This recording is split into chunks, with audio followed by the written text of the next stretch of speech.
அனைத்து சலுகைகளுடனும் நீங்களும் Kuwait, Dubai, Abu Dhabi போன்ற நாடுகளுக்கு வெளிநாடு செல்ல வேண்டுமா? உங்களுக்கான விடுமுறை மற்றும் போனஸ் அனைத்து சலுகைகளுடனும் விதேசி வெளிநாட்டு வேலை வாய்ப்பு மையம். தொடர்புகளுக்கு இப்போதைய அலையுங்கள் 0742800800. அஸ்ஸலாமு அலைக்கும் வரஹ்மத்துல்லாஹி வபரகாத்துஹு. அன்பார்ந்த அனைத்து உறவுகளுக்கும் இனிய காலை வணக்கம். உங்கள் மீது சாந்தியும் சமாதானமும் உண்டாக எல்லாம் வல்ல இறைவனை பிரார்த்தித்தவனாக இன்றைக்கும் குவைத்துடைய பல முக்கியமான செய்திகளை பற்றி தான் பார்க்க போகிறோம். வீடியோவை கடைசி வரைக்கும் பாருங்கள்.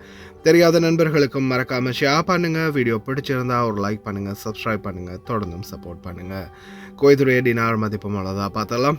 இலங்கைக்கான ரூபாயில் ஒரு தினாரின் மதிப்பு 1059 ரூபாய் 96 உள்ளது. இந்தியாவின் ரூபாய் ஒரு தினாரின் மதிப்பு 309 ரூபாய் 14 உள்ளது. இது அல் முசைன் எக்ஸ்சேஞ்சினுடைய அப்ளிகேஷன் ஆன்லைன் ரேட் ஆகும். குவைத்துடைய பல பகுதிகளிலையுமே அல் முசைன் எக்ஸ்சேஞ்ச் பிரான்ச் இருக்குது. அதே மாதிரி ஜமியாக்கள்லையுமே அவங்களுடைய மெஷின் இருக்குது. உங்களுடைய பணத்தை அனுப்பிக்கொள்ள முடியும்.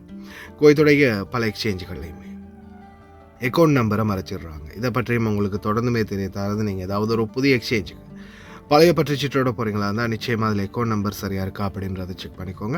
அப்படி இல்லாத பட்சத்தில் எழுதிட்டு போனாலும் பிழை இல்லாத அக்கௌண்ட் நம்பர் எழுதிட்டு போங்க. ஏதாவது ஒரு நம்பர் பிழைத்தாலும் கூட உங்களுடைய பணம் நாட்டுக்கு போய் சேராது. அந்த பணத்தை திரும்ப பெறணுமா இருந்தாலும் ரொம்ப நாட்களாகும். மறுபடியும் கட்டணம் செலுத்த வரும். அதே போல் எக்ஸ்சேஞ்சுகளில் பணம் அனுப்பி முடித்ததும் மறக்காமல் பற்றுச்சீட்டை செக் பண்ணி பாருங்கள். எல்லா டீட்டெயில்ஸும் சரியாக இருக்குதான்னு. ஏன்னா நீங்கள் சரியான டீட்டெயில்ஸ் கொடுத்திருந்தாலும் கூட எக்ஸ்சேஞ்சில் வேலை பார்க்குறவங்க பிளவுறதுக்கும் வாய்ப்பு இருக்குது. அது மாதிரி பலருக்குமே நடந்திருக்குது. முடிந்த வரைக்கும் நீங்களும் உங்களுடைய கஷ்டப்பட்டு சம்பாதிக்கக்கூடிய பணத்தை நல்ல எக்ஸ்சேஞ்சுகள் மூலம் அனுப்புங்க. எங்கே அதிகமான ரேட் கொடுக்குறாங்க அப்படின்றது தெரிந்தாலும் மறக்காமல் கமெண்டில் மென்ஷன் பண்ணுங்கள். குவைத்துடைய தங்க விலையை பார்த்தரலாம். 1 கிராம் 18 கேரட் தங்கத்தின் விலை 34 தினார் 625 ஃபில்ஸ். 1 கிராம் 21 கேரட் தங்கத்தின் விலை 40 தினார் 395 ஃபில்ஸ். 1 கிராம் 22 கேரட் தங்கத்தின் விலை 42 தினார் 334 ஃபில்ஸ். 1 கிராம் 24 கேரட் தூய தங்கத்தின் விலை 46 தினார் 166 ஃபில்ஸ். குவைத் ராணுவம் எந்த நேரத்திலும் தயார். பிரிகேட் 94 லைவ் ஃபயர் அவங்களுடைய தொடர் பயிற்சிகளை முன்னெடுத்து வராங்க. இந்த சூழலில் அமெரிக்கா மற்றும் ஈரானுக்கு இடையேயான பொருளாதார போர் மிக பெரிய அளவில் ஒரு பாதிப்பு ஏற்படுத்தியிருக்கு ஈரானில் அப்படின்னு சொல்லலாம். இந்த நேரத்தில் பார்த்திங்கன்னா ஒமான் மற்றும் ஈரான் இணைந்து ஹார்மஸ் வழியாக கப்பல் பயணிப்பதற்கான ஒப்பந்த பேச்சுவார்த்தைகளை முடிவுக்கு கொண்டு வர போகிறதாக தெரிவிச்சிருக்கிறாங்க. இதில் முக்கியமான நிலைமை என்னென்னு பார்த்தீங்கன்னா பஜக்ஷான் இப்போதைக்கு we are in the worst condition of the economic war அப்படின்னு தெரிவிச்சிருக்கிறாரு. அதாவது மிகப்பெரிய ஒரு பொருளாதார அழுத்தத்தை சந்திச்சிருக்கிறதாக தெரிவிச்சிருக்கிறாங்க. அதே மாதிரி அமெரிக்க தரப்பில் சொல்லும்போது தற்போது நாங்கள் ஈரானுடன் பொருளாதார வாரில் வெற்றி அடைஞ்சிருக்கோம் அப்படின்னு தெரிவிச்சிருக்கிறாங்க.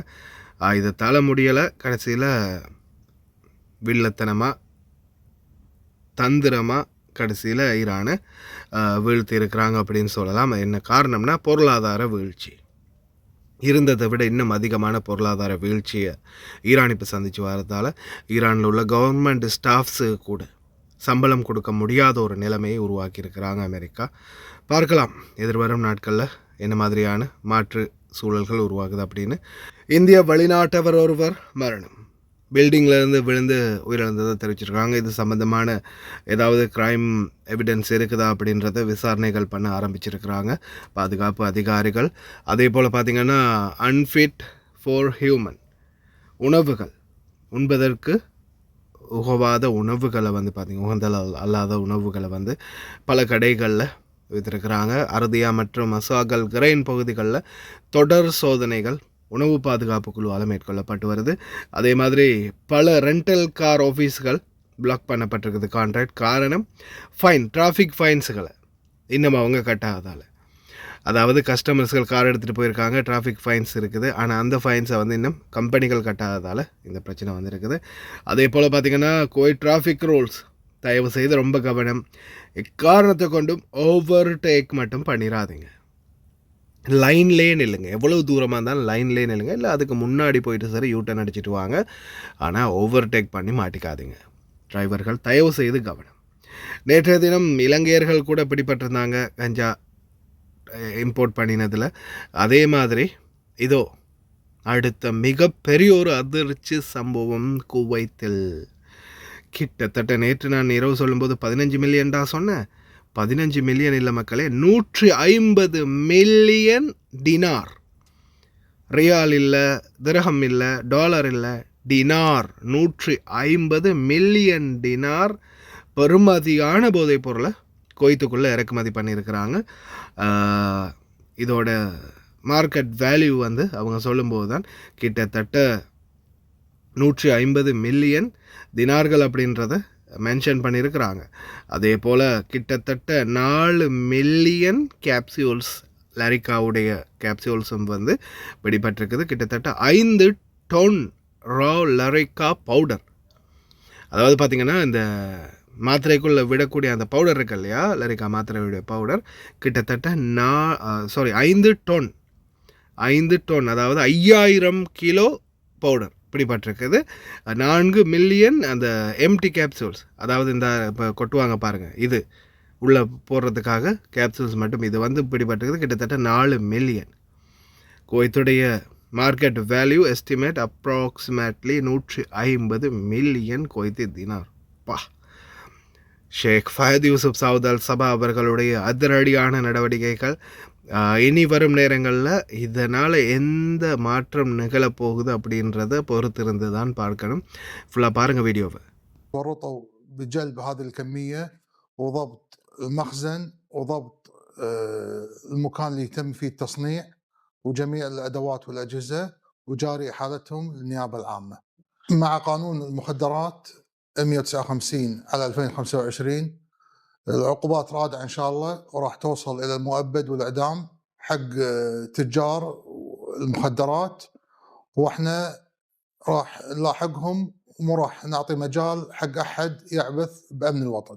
طبعا بداية القضية كانت معلومة جتنا من أحد مصادرنا السرية عن وجود شبكة مختصة في ترويج وتهريب وجلب حبوب اللاريكا. طبعا أخذت منا التحريات حوالي الشهر، يعني تخلل هذا الشهر رصد ومتابعة ومراقبات، وراقبنا الأشخاص وين يترددون، والحمد لله بنهاية عمليات الرصد المتابعة أسفرت عن ضبط المتهم الأول في منطقة الصباح الأحمد، وبتفتيش مسكنه عثرنا على ما يقارب 1.5 مليون من حبوب اللاريكا.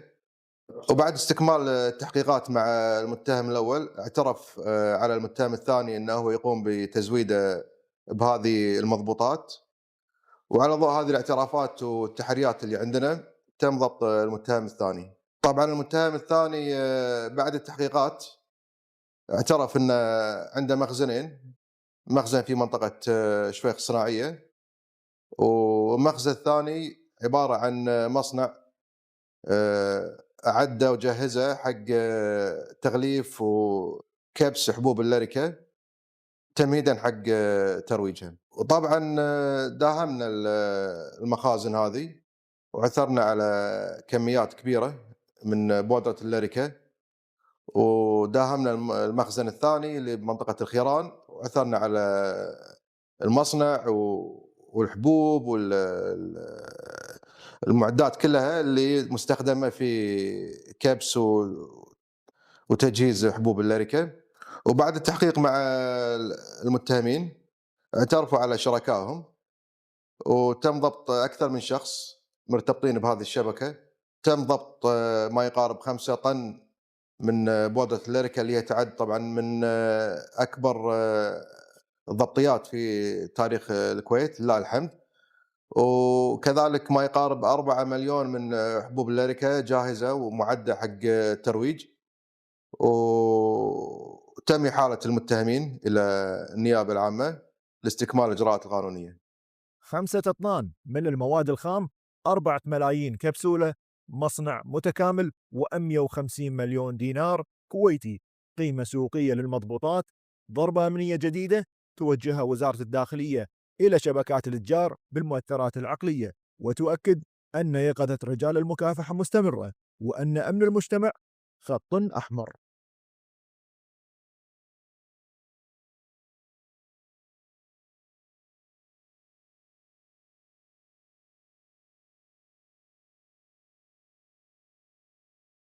லயன் எக்ஸ்பிரஸ் கார்கோ நம்பகமான கார்கோ. இதோ நீங்களும் தொடர்பு கொண்டு உங்களுடைய கார்கோ பொருட்களை அனுப்பலாம். 90 93 61 67 தொடர்புக்கான இலக்கம் 66 16 84 14. இன்னும் ஒரு இலக்கம் 55 17 27 47. அதே போல் இன்னும் ஒரு இலக்கம் 50 53 79 39. இன்னும் ஒரு இலக்கம் 99 69 84 94. இப்போது உங்களுக்கும் குவைத்தில் இருந்து ஏர் கார்கோ மூலம் உங்களுடைய பொருட்களை இலங்கை தாய் நாட்டுக்கு பாதுகாப்பாக அனுப்ப லயன் எக்ஸ்பிரஸ் கார்கோவை இப்போதே அழையுங்கள். 65675177 என்ற தொலைபேசி இலக்கத்திற்கு. أعلن النائب الأول لرئيس مجلس الوزراء ووزير الداخلية الشيخ فهد يوسف سعود الصباح إحباط أكبر ضبطية مخدرات في تاريخ دولة الكويت. وأكد الشيخ فهد يوسف أن مواجهة المخدرات تأتي في مقدمة أولويات وزارة الداخلية، والتي تواصل التصدي للمهربين والمروجين وتشديد إجراءات الرقابة والضبط وتجفيف منابع هذه الآفة، إلى جانب تعزيز برامج الوقاية والتوعية. لا في آفة مخدرات، وفي وزارة الداخلية واقفة قدامهم. يعني اليوم أعتقد في تقارير واضحة من وزارة العدل، وفي تقارير واضحة من كمية المخدرات اللي قاعدة تدخل الكويت. وقلتها وأقولها مرة ثانية، أنا قانون المخدرات اللي طلع وراح تشوفين اليوم الساعة 9 بالليل في الأخبار ضبطية أكبر شحنة مخدرات طبعا كانت جاهزة للتسويق في الكويت. ومع الأسف يعني صار له بحدود 8 سنوات وهو قاعد يشتغل، لكن وقف بس طلع قانون المخدرات. أنا سألته قلت له اللي جاهزة ليش ما سوقت؟ قال لي خايف مو قادر أسوقها. الحكومة بأكملها وقامت البداية يعني تنظيم هذا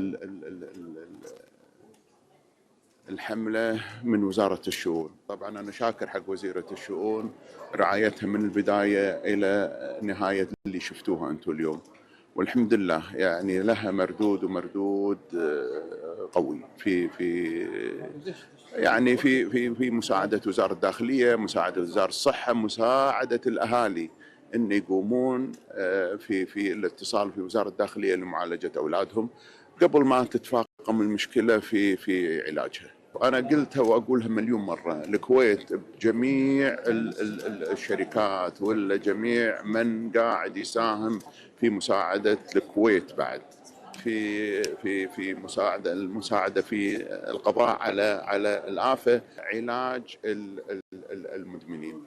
قلتها وأقولها، العملية قاعدة تتم في قاية سرية، ما راح تطلع أسامي، ما راح تسجل قضايا، وهذه دعوة خالصة من أب وعندي أولاد وعندي أحفاد. يعني خلونا تساعد مع بعض، ما نبي أولادنا ولا نبي أحفادنا يطيحون في آفة مثل هذه. وهو مرض، كل مرض العلاج، والعلاج للمخدرات لطرفين أو 3 أطراف، وزارة الداخلية، وزارة العدل، ووزارة الصحة. نبي ما في جهة من هذيلا. السجون اتملت من المتعاطين، وفي تأهيل حتى داخل السجون لمن وقع في قضية ودخل السجن، في علاج لتأهيل المدمنين.